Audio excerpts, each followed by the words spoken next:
doing, good people? This is the 8-Bit Animal. And, might as well get this out of the way real quick. Today's game is garbage, boo-boo, trash, basura, poochies. A lot of other words I'm not going to say on a YouTube channel that I like everybody to be able to visit, including little kids. That's some good shot. 1982, Activision releases Pitfall on the Atari 2600. It's groundbreaking. It's important.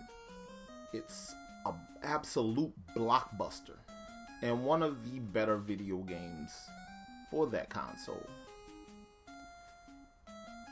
And then some years later, this happens.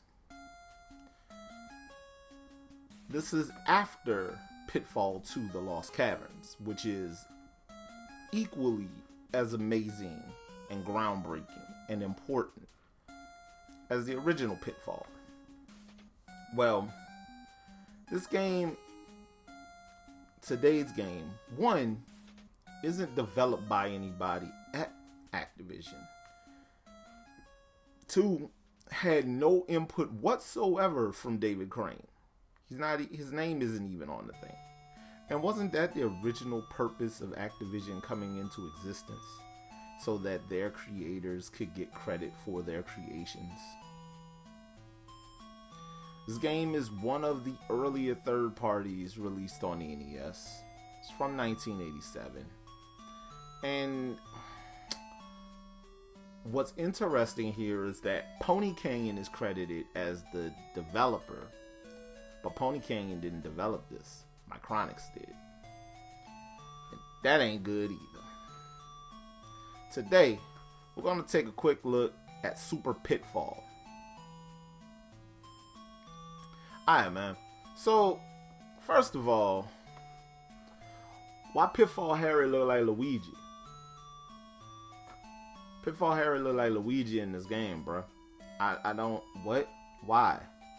Secondly, you got a gun, limited ammo, and while you got limited ammo, you also, most of the enemies that you can dispatch are too short.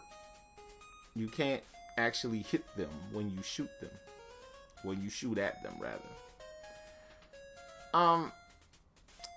Basically, Pitfall Harry is trying to rescue his niece Rhonda and his faithful companion Quick Claw,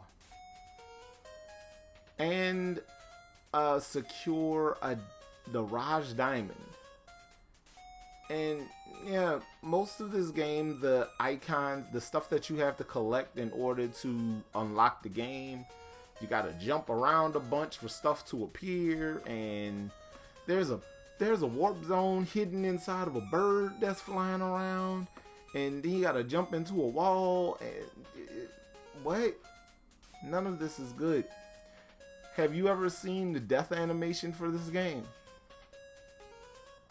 It ain't good either. It's even worse. But yeah, Super Pitfall is everything that was wrong with a lot of early third-party NES games. But this one's turned to 11 because this is easily the worst thing that Micronix had a hand in developing. Like, I know we gave, a hard time to Tiger Heli, give a hard time to 1942, but this, at least those games, they're kind of serviceable. This one has the Micronix flicker, which means that it flickers more than a lot of other NES stuff. It has the Micronix flicker. It has weird hit detection. I don't understand a bunch of the animations in this game. It's like frames are missing from things that shouldn't have missing frames. The death animation is one of the wildest looking things I've ever seen in my life, and not in a good thing. There are situations where it looks like enemies are just sitting there waiting for you to start moving before they start moving, kind of like some of the stuff that happens in Color Dreams games. There's a lot wrong with this game, and very little that's actually right. I think the best thing about it is that there is an actual ending here. It's a very weird ending, but there's an ending here. So, honestly, save your time. This ain't it, bruh. Go figure out a way to play the original Pitfall or Pitfall 2. Pitfall 2 is a fantastic video game that a lot of people don't know about. Or go play Pitfall the Mayan Adventure, the 16-bit Pitfall game. It's really good. I have it on Sega CD. It's a really good game. Now, if you decide you still want to get Super Pitfall, you still want this raggedy piece of whatever on your shelf, most copies are like between $6 and $10, which is a little steep for me because this game ain't worth that. This game is actually dreadful. It's actually a piece of garbage. Much like Deathbots, somebody should be paying you to take a copy of this.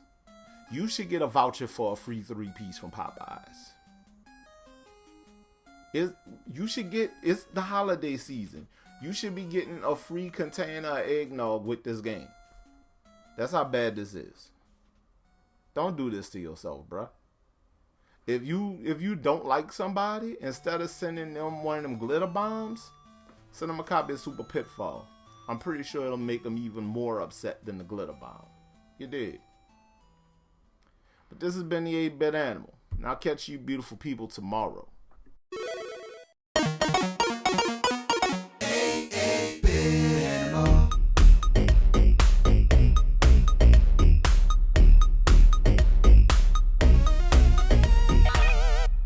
Tomorrow.